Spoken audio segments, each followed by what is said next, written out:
Ladies and gentlemen, welcome back to another episode of the DropKick Podcast. Today we have one of our biggest guests so far on this show. He's a WWE producer slash WWE veteran. He's a three-time tag team champion and a Canadian Wrestling Hall of Famer. By far one of our biggest guests. So please welcome Tyson Kidd, everybody. What's up, guys? Tyson, how are you doing today? Good, man. How you guys doing? We're doing great. How have you been handling your time in self-quarantine with everything that's been going on lately? So luckily for me, I've been able to, we've still been running shows. We've been doing our TV taping. So I've at least been working. So I'm very fortunate and very blessed in that. I've turned my garage into a home gym. So, so I've been doing okay with it. I see a lot of people that are definitely struggling during this, and it's very tough and a very strange time where we've never been through anything like this. So I think we just kind of have to try to do the best we can day by day. Yeah, we just gotta stick together, and hopefully this ends soon. Yeah. That's what we can really hope for. Yeah. The last time we saw you on TV, actually wrestling, was 2015. And what have you been doing since retiring? Actually. So I work backstage as a WWE producer. I've been a producer. I had about 2 years off from when I got hurt to when I started as a producer, and so I've been doing that almost 3 years now. Almost 3 years exactly. I started in June 2017. Great. Yeah, and producer role. So you've been on both ends. You've been the wrestler. You've been the producer. So what has that transition been like? Like, what's it like being on both sides? There's definitely a transition. It's funny.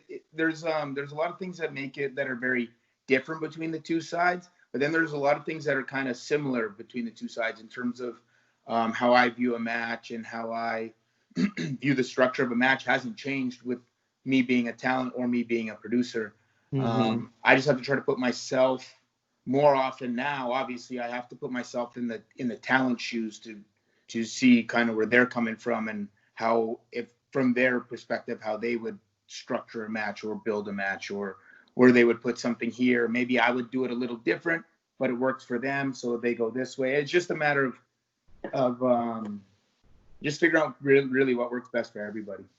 For sure. What have you worked on so far that we see on television now? So every week on TV, there's one of those matches at least is mine. I did a lot of stuff. I did a lot of stuff with Seth at first, Seth and Dolph. I did a lot of stuff with Becky and with the women now. Some Ronda, some Sasha matches, of course Natalya matches. Really, every week you show up, you never know what you're gonna have, and you kind of just do your best with it. So literally, I've worked with everybody, Brock, everybody, Roman, Rowan, everyone. For sure. Since that incident occurred with your neck and everything, after the match, did Samoa Joe say anything to you? Oh yeah. We've had a lot of talks. He came to the hospital that night. We've never had a bad relationship. It was nothing with malice. It was nothing between myself and Joe at any point. For sure. Yeah, that's great to hear. So me and Daniel here, we're actually both aspiring pro wrestlers. And we had TJ Perkins on the show recently, and he gave us some advice after we went off the air. And one of those tokens of advice were you may get attached to it, but try your best not to, because with so many big names in this industry, like Edge at one point, Daniel Bryan at one point, you, for example, it can be taken away before you could imagine it. So, I'm just curious, how is your mental state like and your mental health like when you had to walk away from the ring and, basically walk away from what you love so much? Yeah, that was very tough. So I understand his advice, but to be honest, I don't know that everyone's going to come from different places. I don't know that I 100% agree in terms of, I think to be the best you can at this, you got to throw yourself in 100%. And wrestling consumed my life for, over 2 decades. Consumed my life, everything. Now I have a little bit more time because I'm not on the road full time. So now I'm watching, I've always been a big UFC fan, but now I can the last 5 years, I've really been able to really get into it again, and the NBA and football. things that when you're on the road 4 or 5 days a week wrestling and from town to town driving, I'm just only thinking wrestling. You can't really be super involved in those things. So I don't know that I fully agree. I think for me, at least what worked for me was I had to be 100% fully involved in wrestling and focused on that. And I threw myself into it a million percent. It engulfed me. So the time when it was taken away, now I'm not, now I've been injured and I don't really know what I'm going to do at that time in terms of what's my next role going to be. Mentally it's very hard because you go for me, I went from, at that time, I was wrestling 5 days a week, and then I would fly home on a Wednesday and I'd fly out on Friday morning back for the road. So I'd fly home Wednesday and I'd get home Wednesday maybe at noon. So I'd have from Wednesday at noon to Friday at 6 a.m. to be home. And during that day and a half home, I might have been filming Total Divas a day and a half. So I was going 7 days a week, some weeks, a lot of weeks. And to go from that to zero is a huge change, and it's very hard. And I like to be physically active. And for the first little while, I had a neck brace on, and I'm not allowed to work out. And then I was allowed to work out. It had to be very, very light. And just the neck brace, like I don't wish that on anyone. It was brutal. It was tough, physically and mentally, very tough. For sure. We're here talking to you. But like, how does your neck feel as you're talking to us? Yeah, it feels good. I wake up 99% of the time in pain-free, my whole body. I wrestled for 20 years. I feel good. My hips don't hurt. My knees don't hurt. My neck obviously is what I get asked about the most, which I had an amazing surgeon, and I think I've done a lot to help kind of strengthen my neck as much as I can. I can't do like neck bridges and things like I used to do, but I can. I came home last night after Raw, and I got home and I hit that gym till 2 a.m. yesterday. So yes, I saw that TikTok. Yeah, for sure. What was the journey like from getting the neck back to where it is now? How is that? How did that feel for you? A long journey and a long process where you don't know what the end result is. And I know like that applies to a lot of things in life where you don't know what the end result is going to be. But like, for example, with my knee surgery, I knew that it was 100% recovery. I knew that if I put the time in doing the therapy, my knee would come back 100%, which it has. I've never had another knee issue in my life. But with the neck, it wasn't that. How high they had to fuse up, I lost a lot of mobility, especially right away. And I had to just kind of let it take its course. And there's nothing you can do in terms of neck therapy. You just have to sit, and you don't want to move too much, and you need to let the bone that they put in there and the hardware they put in there, you need to let your own bone naturally grow over it and fuse it all together. So it's just the process of, like, it's really weird with my knee. I was able to like attack it and get better. I was supposed to be out for 9 months. I got cleared at 6 months with my knee. But with my neck, it was the opposite. I just have to sit there and let it kind of sit there, do its own thing. For sure, yeah. I think the mental game is where, like, it hurts more people. You know what I mean? But 100%. Yeah, that's great though. It's great to hear that you're doing better. But I had a good group of people. Obviously, Natty, my wife. I have a great support system. But like, it's funny. You get hurt, like you hurt your neck, and then like the people that kind of reach out to you, like all of a sudden, Steve Austin's calling and texting me, and I was already good friends with Edge, but like Edge and I could talk at any time about neck injuries. And Kurt Angle, who at that time I didn't really know, he's calling and texting me, and we're talking about necks. And Lita came from Orlando while she was filming Tough Enough. Lita came over to visit me and talk, because funny enough, we both had ACL repair and neck fusion, so we kind of had that same road. So that part was very cool, and you see the talent and former talent like reach out to you, and like that's the thing where that kind of like helps really keep things going. It helps keep me going. For sure. Yeah, absolutely. We do like to talk about mental health on this podcast. You're actually married to fellow WWE superstar Natalya. Yep. Do you think being on the road with your partner is kind of like almost like an advantage to your mental health over like some other superstars who are away from their partners while on the road? Yeah, I think it definitely. So yeah, I think you can kind of look at it both ways. Like, so when you're on the road 5 days a week, that's a long time. That's a long time to be away from if you have kids or your significant other. It's a long time. So maybe you get way too much of that that alone time. Where maybe if you're on the road all the time together and you're always on the exact same schedule together, maybe you don't get enough of like that. Sometimes you just need a little bit of like that alone time. So maybe so obviously like my version with being on the road with Natty for me made things a lot easier than if we were on separate schedules or if she just like if she didn't wrestle and just I did or vice versa. Like when that was actually real tough too when she was on the road a lot. When I got hurt, she was on the road full time. So I'm home by myself, 4 or 5 days a week. Just sitting here with like a neck brace on, watching my neck get really skinny and just hoping that the fusion all takes place and just kind of not fixes itself. The work had been done by the surgeon, but I had to let it kind of run its course. Yeah, for sure. Switching gears here a little bit. Who did you enjoy holding the tag titles with, Cesaro or David Hart Smith? Oh man, so both. They asked me this on the bump. They asked me. They asked me who. Something about which one of us was a better team. Now the truth is, in 2009, 2010, I'm brand new on the main roster, so I'm still finding myself.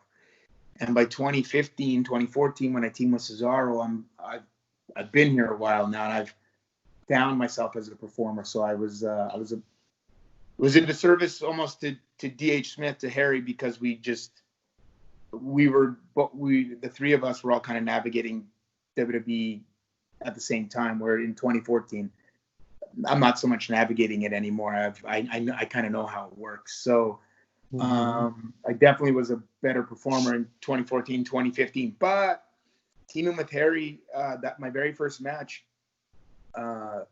July 1995, is a tag match with Harry, and I trained Natty to wrestle. So then fast forward to 2010, and the three of us are together, and we're out there with Brett as well, and Harry and I win the tag team titles. I mean, that's like stuff that's like that would be written about in a book. It's not not even real life stuff. So that's cool. Like that was really cool to achieve that dream with him. That like was like a throwback to 15 years prior when we were kids. Yeah. Speaking of the Hart family, just a little bit of a fun question. Who would you say is the goofiest Hart in the entire Hart family? Oh man, I guess I'd have to say Owen with all the ribs, but I think they all have a pretty good sense of humor. Brett has a really good sense of humor. Natty's mom, I think they all do. I think they all have a really funny sense of humor. Harry's mom, Diana. But yeah, I think Owen, I think he took it to the next level with his ribs and stuff. Yeah, sure. But speaking of WWE and its wrestlers, who do you feel is the most underrated wrestler on the roster right now? Underrated right now, man. I don't know if he's underrated. I just think I think he's one of the best wrestlers I maybe have ever seen in my whole life. So, well, I guess number one would be to some people, I guess Cesaro would be number one, but number two would be Shorty G or Gable. I think he's unbelievable. He's amazing. I wrestled Cesaro before. I wrestled with him and I teamed with him, and I would love to have done that many more times and for much longer. But I never got a chance to wrestle Gable and wrestle Shorty G. Like when I saw Gable and Jordan coming up as a tag team was like right after I got hurt, and I thought like what a great series of matches myself and Cesaro could have had with those two. And same with like guys like the Revival at that time, and yeah. But I think at the moment, if you kind of take Cesaro out of the equation, I think I would say Gable. I think he's one of the best wrestlers I've ever seen in my whole life. For sure. Speaking of NXT a little bit, now we see that it's become like this full third brand, but like you were part of NXT back in like 2013, 2014 when it was starting to become the NXT, right? Yeah. How did that feel, you know, coming in and like knowing that you had to like deliver no matter what, and just how was that like for you? It was cool, man. It was a really cool feeling. I talk about this often. So during the time when we started doing those, so I wasn't on that first NXT arrival, but I was on the first 2 takeovers. Yeah. And setting those takeovers up, we'd film 4 episodes in a night. Wow. So like there was one night where Finn Balor's debut, his first match in the company is a tag match, Finn and Hideo against myself and Justin Gabriel. That's on the first episode that night. The second episode is myself against CJ Parker, Juice Robinson. Mm-hmm. Third match that night is myself against Finn Balor. And the fourth match that night is myself and Tyler Breeze against Finn and Hideo. So I live about 90 minutes from Orlando. So I was driving home that night thinking like, man, I'm a little bit older than these guys. Maybe not by much, but like Breeze is like, he's still fairly young even now. Mm-hmm. And I was like, man, I just wrestled four matches with these guys in under 4 hours, and like, I was like, it was fun, man. It was a real sense of accomplishment, and you're right. There was pressure in terms of like we were setting kind of the bar of like what NXT was either going to become or not. And I think, you know, the 4 of us, myself, Tyler Breeze, Neville, and Sami Zayn, as well as and the girls, the women did their, you know, they created their own thing at the same time as we were doing our thing, and then the tag team started coming in, like Cass and the Vaudevillains. Blake and Murphy are just a little bit after my time, I think, but it was a cool time, man. It was such a cool time. Like whatever day we'd film on a Wednesday, when I'd drive into Orlando for those tapings, I always knew like I'd need to bring my working boots, but then B, I knew that I would leave that day with like a big smile on my face because I knew we'd accomplish a lot and it would be a lot of fun. Yeah, for sure. I really enjoyed your run during that time. Like personally, I was like, he's gonna win the NXT title or something big's gonna happen. But I appreciate it, man. It was a lot of fun, and I developed a lot of growth there and a lot of really like finding out who I was, and a lot of working with Dusty on promos and just kind of just the best way to convey kind of who I was or what I felt I was at that time. And sure. They gave me a lot of reps there, man. Like I would sometimes show up and like I said, I would have 3 or 4 matches and I would have like 3 or 4 promos that I'd have to film backstage. So like I got really comfortable doing that type of stuff, which is what I needed. For sure. Yeah. As a fan, I'm curious. This is a little bit of a fun question. Throughout your WWE run, you had a couple hairstyles, and one of my favorites was the 2009-2010 hairstyle with the shaved head and then the spikes in the front. How did you come up with that one? So I think I saw a guy on one of the Tough Enoughs that had that haircut, or something similar, and at the time, I figured like I knew that I wasn't very big by wrestling standards. I'm 5'10", like 190 pounds, but you're talking about you got a guy like Eric Rowan that's like 6'8" at 350 pounds. So I knew I needed something to stand out, and I knew I needed work on my promos and things of that nature. So I knew I kind of needed something that like stood out, and that like if you at least saw me, you'd say, what the hell does that guy do? Like, why does he do it? So I needed something. I was wrestling in England once, and I remember I wrestled in this town, and then the next time we were back a few weeks later, this mom was like, oh, look at my son. He saw you wrestle, and he got his haircut just like you. And then this kid had the same haircut, and it happened once in WWE in Cincinnati. We were going to eat at a Hooters or something, and this same thing. A mom was like, look at my son. Look at his hair. And I was like, okay, well, it's catching on to some people. I knew like I like now looking back, I know a lot of people. Like, anytime I post if my barber posts a picture cutting my hair, those are the comments always like, "What about his old haircut? Did you cut his hair then?" No, he didn't. That haircut was self-induced. Oh my god. But yeah, speaking of runs, during your 2014-2015 run, you would come out wearing headphones. What were you listening to all those times? A lot of Tupac was playing, some Jeezy. It was funny. Same thing. I would get messages, not so much now, but I would get comments on pictures and stuff like, "You're not really listening to anything. I don't see a chord." It's like, bro, 2014. Have you heard of this thing called Bluetooth that exists? I was really listening to music. Yeah. That was funny. One time, I came out Takeover Fatal 4-Way, the first time I came out with the headphones on. Yep. Same thing. Like I said, I'm a big UFC fan, so I'd see them come out with headphones, and I was like, well,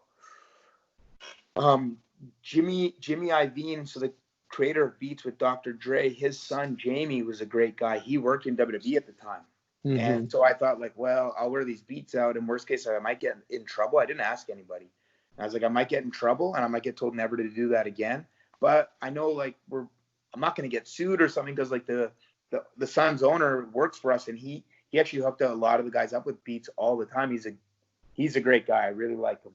Mm-hmm. And so I was like, okay, worst case scenario, I might get told not to do that again. But for some reason, I was allowed to do it. I don't know why. It was okay. And so one time in a singles match, I put my gear down on the apron, and Cesaro grabbed the headphones and put them on.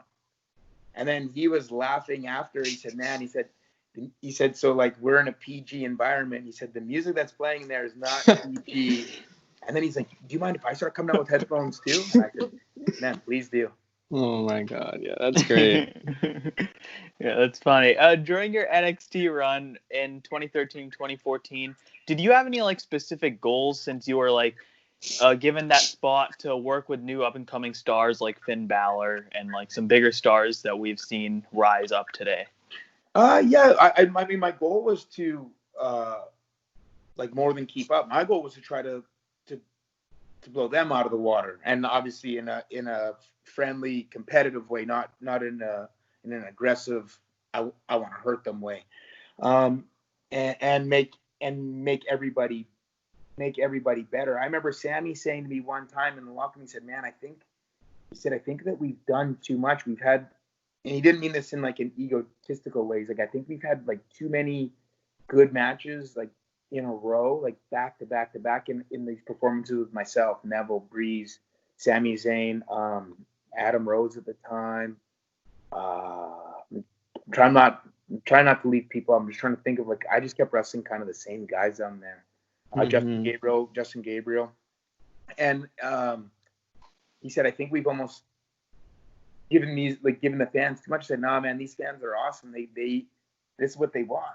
This is like, this is a good thing. So my goal really was just I knew it was a little bit of I had a little bit of a bigger spotlight in NXT. So my goal was to, like, show what I could truly do. And it was to, like, I knew guys like Sami Zayn and Neville, and I mean, Cesaro was on that first arrival. He had that awesome match with Sammy. Yeah. Everyone already knows Cesaro's the man anyway, so it doesn't matter.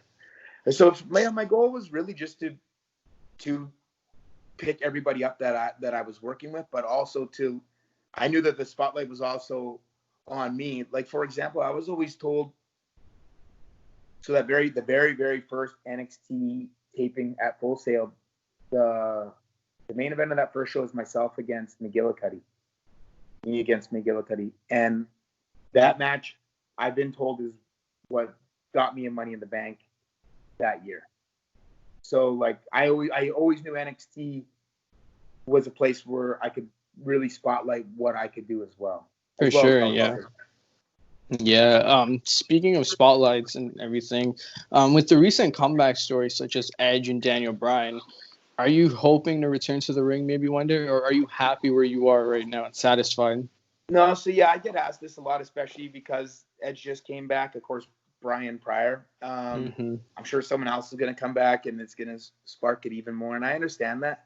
But the truth is, I'm happy with what I do right now. I wrestled for 20 years. I had a 20-year in-ring career. The truth is, like, my neck fusion is just different than everyone else's. Like, I remember when I posted the pictures with the staples in the back. Yeah. Not to name drop, but like I already name dropped him, so it doesn't matter. But Steve Austin texted me right away and said, "Hey, how come they went through the back and not through the front?" And I said, "Because my fusion is so high up, it's literally like where my mouth is." Right. It was my C1 and C2, your very first disc letter, just right below like where your brainstem and stuff are.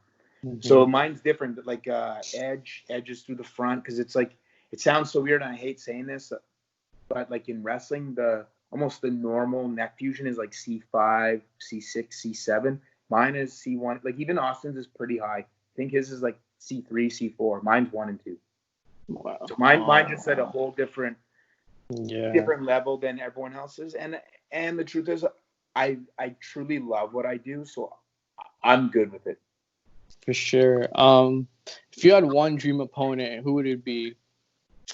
I mean, I guess I said it already. I guess I'd have to say Gable. Just I never wrestled Gable. I wrestled I wrestled in some form or fashion almost everybody else. Not everybody else. Definitely not now. But when I got hurt, I'd wrestled kind of everybody else almost on the roster, or done something like, even the time like Undertaker came and attacked my Hart Dynasty in Crime Time. I'd wrestled Shawn Michaels a couple times, Hunter a couple times. Kurt Angle would definitely be a dream match of mine. Or to wrestle. I teamed with him in Europe, but to wrestle against Brett would have been a dream match, obviously. But I think currently I would say Gable. That's great. Yeah. That's like lastly, we have a short little game, I guess, before we wrap it up. So we're going to describe a wrestler or someone in the business, and we would like you to describe one word or one sentence to describe them. Okay. All right. David Hart Smith. Super talented, and people still haven't seen his potential that I've seen this whole time. Cesaro. I mean, unbelievable. But as good as he is in the ring, which is crazy good, he's actually a better human being. Wow. Vince McMahon. Genius. Just very interesting, different individual that makes you rethink a lot of things, and he's right a lot more than he's wrong. Finn Balor. Extremely talented, great guy. Very, very good guy. He's a very good friend of mine. Very big fan of Finn. Bret Hart. I mean, the best there is, the best there was, the best there ever will be. He's so good, man. I watched that Steve Austin match from WrestleMania. Oh yeah. I watched it twice last week, and it's unbelievable how great Bret truly was. Yeah, it was a great match. Owen Hart. One of the best ever, man, and such a funny guy, and super, just a very, very good human being, great human. He flew me to WrestleMania 12, and he brought me to another pay-per-view, International Incident, and just a great human being. That's great. PJ Black / Justin Gabriel. Gabriel, very funny guy, man, very eccentric, and marches to the beat of his own drum, and I mean that as a compliment. He's a great guy. Daniel Bryan. I mean, hell of a wrestler. I've been in Japan with him one time, and a couple times, and I saw it then, just what a wrestling machine he could be, and he like WrestleMania 30, like what a moment. Yeah, that was great. Absolutely. William Regal. Maybe super underrated promo guy. His promos are awesome. His promos have been awesome. I don't know that he's ever kind of held in that regard. But also one of those guys that takes anything and makes it gold, including like if you watch some of the segments where he's rapping, or like there's so many. He's always doing like these almost insane things, and he makes it good. Very underrated like that. And then finally, Dusty Rhodes. Dusty, man, unbelievable. I couldn't believe. I worked with him a little bit in FCW, but then when I came back and worked with him in NXT, and I was kind of assigned to come in and work with him, just unbelievable, man. I took so much time and never made me feel like I was a burden or extra work for him, and he was really awesome. It was such a great person. Such a great person. Yeah. Well, we just want to thank you for joining us today. And where can we find you on social media? On social media, on Instagram, I'm at TJ Wilson 711 because I couldn't get TJ Wilson, and 711's my birthday. People ask me if it's the store. It's like, well, I do like Slurpees, but that's my birthday. And I have my supplement company is at Workhorse Fitness Products on Instagram, and on Twitter. My Twitter's at TJ Wilson. So. All right. Well, thank you so much, awesome. man. No, thank you guys, man. Take care, man. Thank you so much for joining. Guys. No problem.